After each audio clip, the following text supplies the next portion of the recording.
Bandidos e letrados.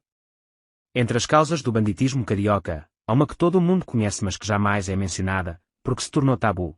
Há 60 anos os nossos escritores e artistas produzem uma cultura de idealização da malandragem, do vício e do crime.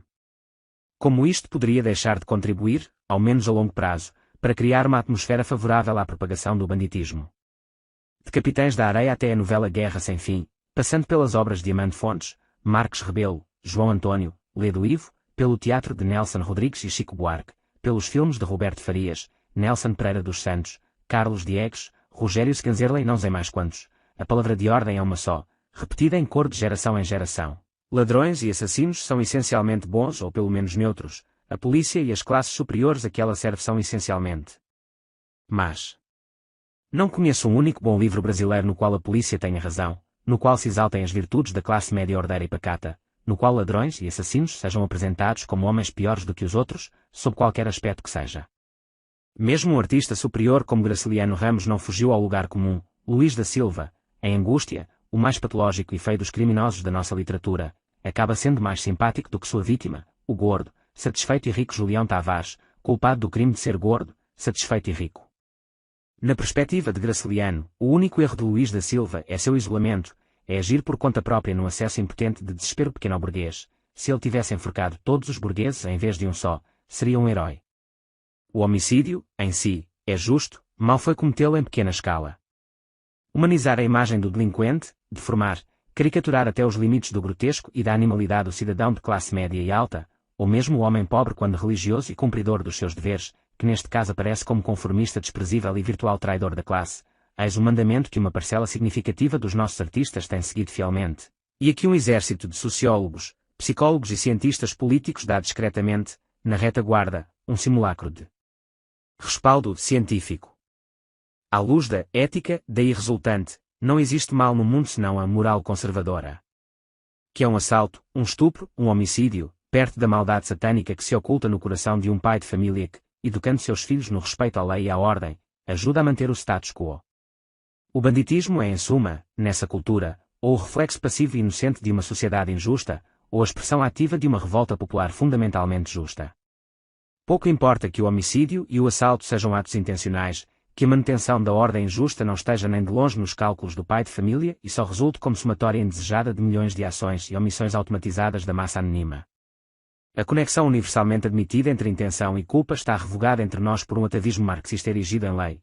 Pelo critério ético da nossa intelectualidade, um homem é menos culpado pelos seus atos pessoais que pelos da classe a que pertence. Isso falseia toda a escala de valores no julgamento dos crimes. Quando um habitante da favela comete um crime de morte, deve ser tratado com clemência, porque pertence à classe dos inocentes. Quando um diretor de empresa sonega impostos, deve ser punido com rigor, porque pertence à classe culpada. Os mesmos que pedem cadeia para deputados corruptos fazem campanha pela libertação do chefe do Comando Vermelho.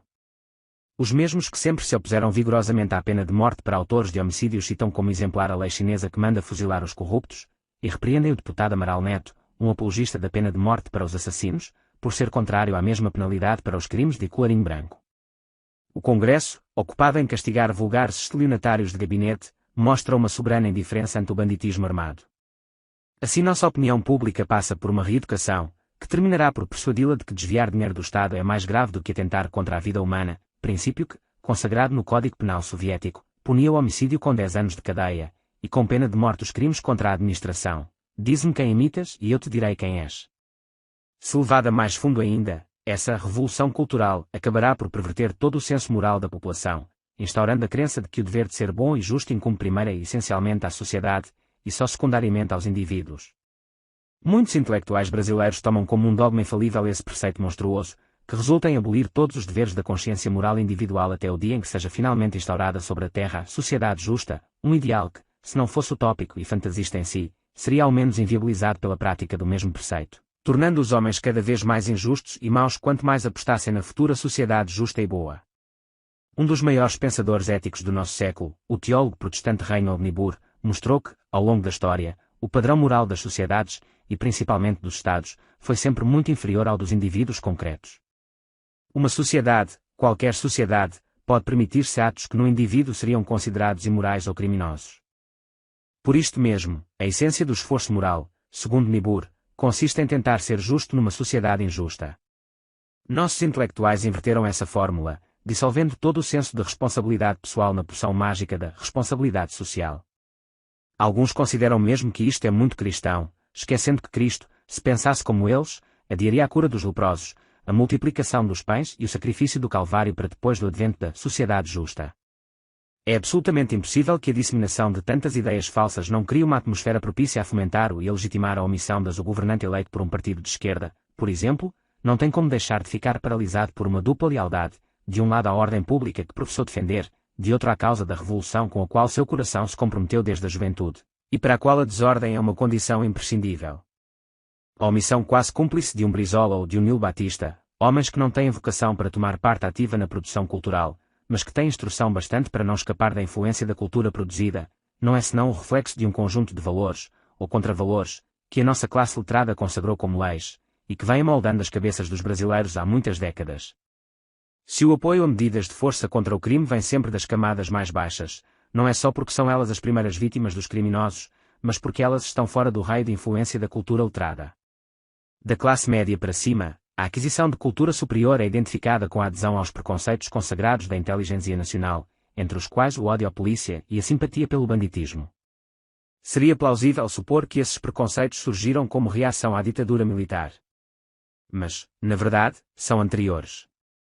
A imagem do crime na nossa cultura compõe-se em última análise de um conjunto de cacuetes e lugares comuns cuja origem primeira está na instrução transmitida pelo Cominter em 24 de abril de 1933 ao Comitê Central do Partido Comunista Brasileiro, para que procurasse assumir a liderança de quadrilhas de bandidos, imprimindo um caráter de luta de classes ao seu conflito com a lei. A instrução foi atendida com presteza pela intelectualidade comunista, que produziu para esse propósito uma infinidade de livros, artigos, teses e discursos. Os escritores comunistas não eram muitos, mas eram os mais ativos, tomando de assalto os órgãos de representação dos intelectuais e artistas, e levaram sua voz acima de todas as outras e, logo, suas ideias prevaleceram ao ponto de ocupar todo o espaço mental do público letrado. Hoje vemos como foi profunda a marca deixada pela propaganda comunista na consciência dos nossos intelectuais. Nenhum deles abre a boca sobre o problema da criminalidade carioca, que não seja para repetir os velhos lugares comuns sobre a miséria, sobre os ricos malvados, e para lançar na elite a culpa por todos os assaltos, homicídios e estupros cometidos pelos habitantes das favelas.